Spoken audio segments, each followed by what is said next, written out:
Bien-aimés dans le Seigneur, bienvenue à chacun, bienvenue à tous. Nous sommes en train de lire Semence de foi de Oral Roberts, et nous avons déjà lu plusieurs chapitres, plusieurs parties de ce merveilleux livre. Ce livre est subdivisé en 4 parties. Nous avons déjà fini les 2 premières parties et nous sommes à la 3e partie. Et la 3e partie, nous avons également abordé les 2 premiers chapitres déjà dans le numéro précédent. Et aujourd'hui, nous allons continuer avec le chapitre 3. Le chapitre 3 de la 3e partie du livre Semence de foi de Oral Roberts. Et ce 3e chapitre est intitulé « Courez à la bénédiction ». Courez à la bénédiction. Dans Deutéronome 28:8, Moïse dit aux enfants d'Israël: L'Éternel commandera la bénédiction sur toi, dans tes entrepôts et dans tout ce que tu entreprendras. La révélation que j'ai reçue du Seigneur concernant la bénédiction m'est venue en 3 parties. L'abondance du Père, la promesse du Père, la bénédiction du Père. Parlons de la première partie de cette révélation sur la bénédiction, à savoir l'abondance du Père. Je suis venu afin que les brebis aient la vie et qu'elles l'aient en abondance. Jean 10:10. Dans Luc 15, Jésus nous donne une image puissante du Dieu d'abondance. Cette histoire du fils prodigue qui a quitté la maison de son père pour partir dans un pays lointain où il a gaspillé son héritage en vivant dans la débauche. Après avoir touché le fond, il se retrouva dans une porcherie, si affamé qu'il désirait manger les cosses destinées aux cochons. Les versets 17 et 18 disent: Étant rentré en lui-même, il se dit: Combien de mercenaires chez mon père ont du pain en abondance, et moi ici, je meurs de faim. Je me lèverai, j'irai vers mon père. C'était le Dieu d'abondance qui travaillait dans son cœur pour le pousser à revenir. Il semblait lui dire: Je ne t'ai pas créé pour vivre dans une porcherie. La Bible précise que le Père vit son Fils alors qu'il était encore loin.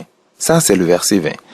Plein de compassion, il courut vers lui, le serra dans ses bras, ordonna de tuer le veau gras et prépara une grande fête, car son fils était revenu à la vie.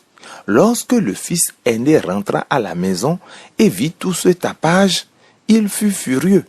Il dit amèrement à son père: Voilà tant d'années que je te sers sans jamais désobéir à tes ordres, et jamais tu ne m'as donné un chevreau pour que je fasse la fête avec mes amis. Et maintenant que ton fils, qui a mangé ton bien avec des prostituées, est revenu, tu fais tuer pour lui le veau gras. Écoutez attentivement la réponse du père. Mon enfant, tu es toujours avec moi, et tout ce que j'ai est à toi. Quand le père a répandu son abondance sur le fils prodigue, combien lui restait-il? Beaucoup et encore à revendre. De même, quand Dieu notre Père céleste déverse sa bonté sur l'un de ses enfants, combien lui reste-t-il? Beaucoup et encore à revendre. S'il a sauvé des millions, ne peut-il pas en sauver un de plus? S'il a guéri des millions, ne peut-il pas en guérir un de plus? S'il a béni des millions, ne peut-il pas en bénir un de plus? Je crois que nous ne faisons qu'effleurer la véritable abondance du Père. Mais le Père peut-il nous bénir si nous sommes jaloux de la récolte d'un autre? 2. La promesse du Père. Sûrement, en bénissant, je te bénirai, et en multipliant, je te multiplierai. Hébreux 6:14. La promesse du Père est de te bénir, de faire de toi une bénédiction et de te multiplier, non de te diviser. Dans Philippiens 4:19, nous voyons cette promesse telle qu'elle s'accomplissait à l'époque du Nouveau Testament. Mon Dieu pourvoira à tous vos besoins, selon sa richesse, avec gloire en Jésus-Christ. Dieu sait que nous sommes orientés vers nos besoins, mais ce verset contient une vérité. Il veut y répondre par la bénédiction qu'il promet. Dans Philippiens 4:14-19, Dieu révèle comment cette promesse opère. Elle fonctionne selon le principe du don et de la réception. L'apôtre Paul disait aux Philippiens: Vous avez compris les principes divins de donner et de recevoir. Vous avez pourvu à mes besoins à plusieurs reprises.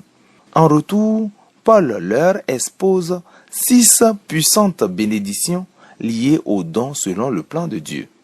1. Notre don devient un fruit qui abonde pour notre compte auprès du Seigneur. C'est notre reçu devant Dieu. 2. Notre semence a une odeur douce pour lui, un sacrifice qui lui est agréable. 3. Notre semence vient d'un lieu de sacrifice, né de notre besoin et de notre désir profond. 4. Notre semence est acceptable aux yeux de Dieu. 5. Notre semence plaît à Dieu. 6. Dieu pourvoira à tous nos besoins, selon ses richesses, selon son abondance. Quand tu entres dans cette dynamique de donner et recevoir, tu entres pleinement dans la promesse de Dieu. Il pourvoira à tous tes besoins. Cela signifie, tes factures pourront être payées. Ta foi grandira pour recevoir la guérison. La puissance de Dieu sera disponible pour toi aujourd'hui, demain, la semaine prochaine et toute l'année prochaine. Au lieu de te concentrer sur ton besoin actuel, concentre-toi sur ta semence pour vaincre ton besoin. Petit 3, la bénédiction du Père. Nous avons déjà parlé de l'abondance du Père, la promesse du Père. À présent, la bénédiction du Père. Et toutes ces bénédictions viendront sur toi et t'atteindront, si tu obéis à la voix de l'Éternel, ton Dieu. Deutéronome 28, le verset 2. Qu'est-ce que la bénédiction? Dans Deutéronome 28, Dieu promet de nombreuses bénédictions à son peuple. Une bénédiction complète pour tous les domaines de la vie. Les conditions pour recevoir la bénédiction sont simples. 1. Écoutez ce que le Seigneur nous dit. 2. Faire ce qu'il nous demande de faire. La bénédiction de Dieu peut conduire à un état continu où tous tes besoins sont satisfaits. Mais Dieu veut élever ta foi au-delà du simple fait de satisfaire tes besoins. Il veut que tu aies un surplus.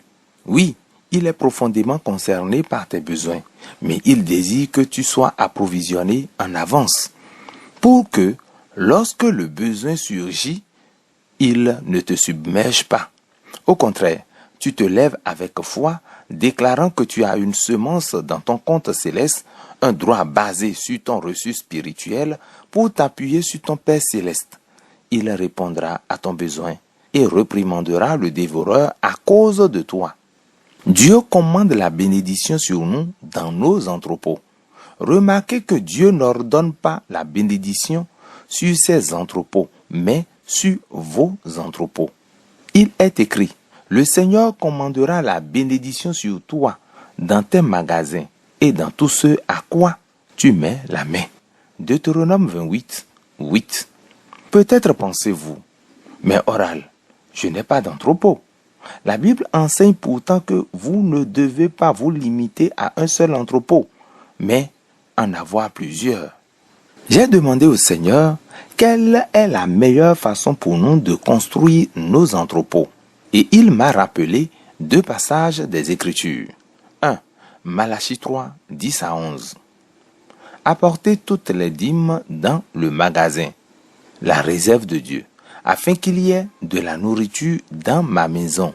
Mettez-moi ainsi à l'épreuve, dit l'Éternel des armées, et vous verrez si je n'ouvre pas pour vous les écluses des cieux, si je ne répands pas sur vous la bénédiction en abondance. Je menacerai celui qui dévore, c'est-à-dire le diable, pour vous. Luc 6, 38. Donnez, et il vous sera donné. On versera dans votre sein une bonne mesure, serrée, secouée et débordante, car on utilisera pour vous la même mesure dont vous vous serez servi. Apportez vos dîmes dans la maison de Dieu. Le Seigneur m'a dit, Oral, prends soin de tes dîmes et de tes offrandes d'abord, puis prends soin de toi ensuite. C'est ainsi que tu établiras tes entrepôts. Lorsque vous donnez à l'œuvre de Dieu, à son entrepôt, il a alors l'occasion de multiplier vos dons dans vos entrepôts selon vos besoins. C'est pourquoi Dieu a dit, donnez et il vous sera donné. Peu importe ce que vous semez, c'est ce que vous récolterez. En bonne mesure, serrée, secouée et débordante. Multipliez pour vous. Donnez et il vous sera donné. Concrètement, voici ce que cela signifie. Si votre salaire est de $1000, votre dîme, le dixième, sera de $100 que vous remettez à l'œuvre de Dieu. Si vous ajoutez une offrande de $50, vous aurez donné $150 au total. Il vous restera alors $850 pour vivre. Cela peut sembler insuffisant pour payer toutes vos factures et construire vos entrepôts. Mais considérez cette vérité biblique. $850 avec la bénédiction de Dieu iront beaucoup plus loin que $1000 sans les fenêtres ouvertes du ciel par lesquelles Dieu répand sa bénédiction, idées, concepts et inspirations. En obéissant à la parole de Dieu, vous ouvrez votre vie à sa pleine bénédiction. En ignorant sa parole, vous risquez de vous fermer à ses grâces. Le choix vous appartient, tout comme il m'appartient. La parole de Dieu est conçue pour œuvrer en notre faveur, mais nous devons d'abord marcher dans l'obéissance.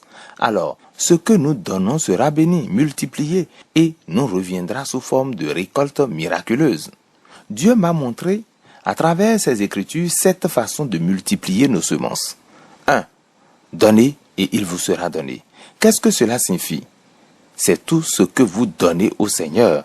Dans l'exemple donné, il s'agit de $150 offerts en dîmes et offrandes. En libérant votre semence à Dieu, il est fidèle pour l'augmenter et la multiplier en votre faveur. La Bible déclare dans Galates 6:7, « Ce qu'un homme aura semé, il le moissonnera aussi. » 2. Bonne mesure. Avez-vous déjà été trompé lors d'un achat? Avez-vous déjà payé pour quelque chose sans en recevoir la pleine valeur? Dieu promet dans cette écriture, « Je ne te tromperai pas, je te donnerai une bonne mesure pour ce que tu donnes. » 3. Appuyez. Lorsque vous remplissez un récipient, vous appuyez sur son contenu pour en verser davantage, jusqu'à ce qu'il soit plein. C'est ainsi que Dieu vous bénit, rempli de miracles, jusque dans chaque fissure et recoin.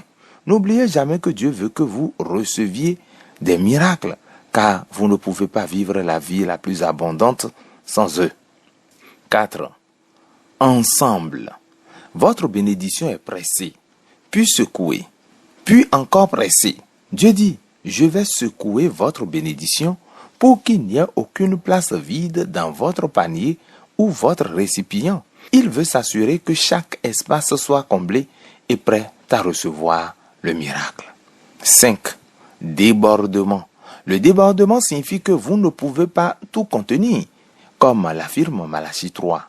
Vous ne pouvez pas surpasser Dieu. Il vous bénit si abondamment que cela déborde de votre vie dans celle des autres. 6. Les hommes donneront dans votre sein. Je n'ai jamais vu Dieu faire pleuvoir de l'argent du ciel. Au contraire, il utilise des hommes qui écoutent sa voix pour bénir d'autres. Cela peut se faire par des finances, un emploi qui se développe, un acte de gentillesse ou encore une parole de sagesse ou d'encouragement dite au bon moment. Je me souviens d'un de nos partenaires, un inventeur qui avait conçu un dispositif pour véhicule à 4 roues motrices. Bien que son idée fût excellente, les fabricants l'avaient rejeté.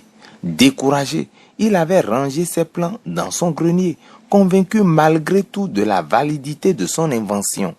Il avait laissé le nom des hommes étouffer son rêve. Une nuit, alors qu'il assistait à l'une de mes croisades, au milieu de mon message, j'ai déclaré, « Peut-être devriez-vous aller chercher votre bénédiction dans le grenier. » Je n'avais aucune idée de ce que ces mots signifiaient pour lui, mais lui, il savait. Il a reconnu la voix de Dieu qui lui parlait à travers moi. C'était pour lui une révélation du ciel, comme promis dans Malachie 3, 10 à 11. Il sema alors la meilleure offrande possible, croyant que Dieu, sa véritable source, pouvait opérer un changement.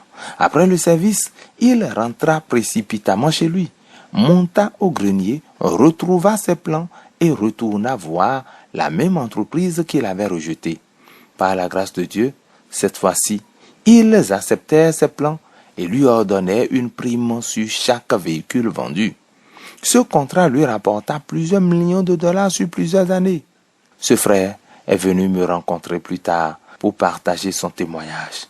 Il avait construit un nouveau sanctuaire pour son église locale, soutenu d'autres ministères et même contribué au développement de l'université Oral Robert. Plusieurs bâtiments de la rue, y compris la tour de prière, portent aujourd'hui l'empreinte de ses dons. D'un homme avec un rêve brisé et peu de moyens, il est devenu un canal de bénédiction débordante. Mon ami, peut-être est-il temps pour vous aussi de monter au grenier. Peut-être est-il temps de passer cet appel ou d'écrire cette lettre que vous avez négligée. L'important est d'écouter quand Dieu parle dans votre cœur. Dieu parle encore aujourd'hui. Mais écoutons-nous. Cet homme a écouté, a agi, a obéi et il a été béni. Vous souvenez-vous? N'agissez pas simplement parce que cela a fonctionné pour quelqu'un d'autre. Demandez au Seigneur ce qui est bon pour vous. Que vous dit Dieu concernant votre miracle?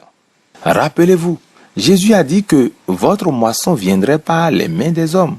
Il a déclaré, les hommes donneront dans votre sein. Le 7. Avec la mesure dont vous donnez, il vous sera donné. Si vous êtes capable de donner substantiellement à Dieu, mais que vous ne lui offrez qu'un tout petit pourcentage, vous ne recevrez en retour qu'un filet de bénédiction. 2 Corinthiens 9,6 déclare, celui qui sème avec parcimonie, moissonnera aussi avec parcimonie. Et celui qui sème abondamment, moissonnera également abondamment. La manière dont vous donnez à Dieu détermine la manière dont vous recevrez de lui. C'est une relation directe. L'un influence l'autre. Commencez-vous à réaliser, à travers la parole de Dieu, combien il est important de lui donner nos dîmes et nos offrandes comme des graines de foi que nous semons. Pourquoi est-il si important? Parce que des situations viendront où le diable cherchera à nous renverser et à nous dépouiller, car son dessein est de voler, tuer et détruire. Nous devons comprendre que c'est là sa stratégie. Au lieu de crier « Pourquoi mon Dieu? Pourquoi ?» le Seigneur nous invite à courir vers la bénédiction. Et alors, Dieu ordonne la bénédiction sur nos vies. C'est sa voix, c'est sa parole, c'est sa volonté, c'est son pacte de bénédiction sur nos vies. Mais ce n'est pas tout. J'ai quelque chose de puissant à partager avec vous sur la manière dont, dès aujourd'hui, vous pouvez commencer à récolter vos récoltes miracles. Bien-aimés dans le Seigneur, nous allons nous arrêter là. Nous venons ainsi de terminer la troisième partie de ce livre, Semences de foi. Quand je dis troisième partie, je vous l'ai dit dès le début, ce livre est scindé en 4 parties. Donc nous venons de finir 3 parties et il ne reste qu'une seule partie pour terminer ce livre. Merci de nous avoir suivis. La prochaine fois, nous allons commencer avec la partie 4, récolter la moisson. Comment nous pouvons récolter cette moisson? Nous allons l'aborder la prochaine fois. Merci de m'avoir suivi, de me béni. Jésus est Seigneur.